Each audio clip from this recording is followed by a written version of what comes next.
Shalom saudara-saudariku, mari kita bersama renungkan satu ayat dari Amsal pasal ke-22. Kita baca ayat ke-15 ya.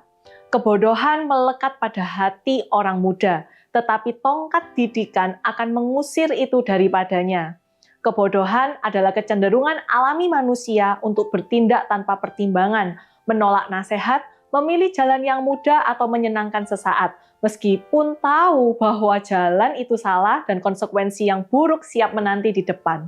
Lebih spesifik, Alkitab menggambarkan orang bodoh sebagai mereka yang menolak mengenal Tuhan, pandai dalam kejahatan tetapi tidak tahu berbuat baik dan tidak mau belajar dari kesalahan mereka. Kata melekat dalam ayat ini menunjukkan bahwa kebodohan itu merupakan sifat bawaan manusia atau terjadi secara otomatis tanpa perlu diajarkan.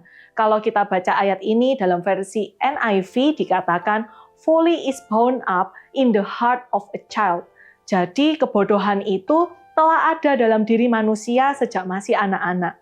Alkitab juga mengatakan bahwa manusia dibentuk dan dikandung di dalam dosa.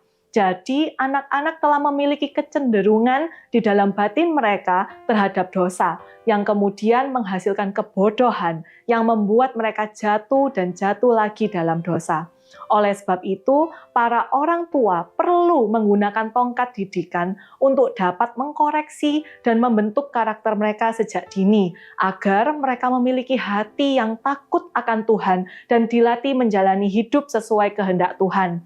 Lebih daripada itu, sesungguhnya berapapun usia kita juga adalah seorang anak yang masih butuh tongkat didikan dari Tuhan.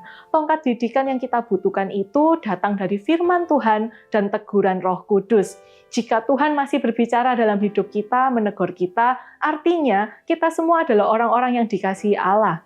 Teguran adalah tanda kasih Tuhan kepada kita, agar kita tidak terus-menerus tinggal dalam kebodohan, tetapi menjadi semakin kudus, menghasilkan buah kebenaran dalam hidup kita. Mari saudara-saudariku, jalani sepanjang tahun ini dengan tidak tawar hati saat menerima didikan Tuhan, karena semua didikan Tuhan pasti mendatangkan kebaikan bagi kita semua. Tuhan memberkati.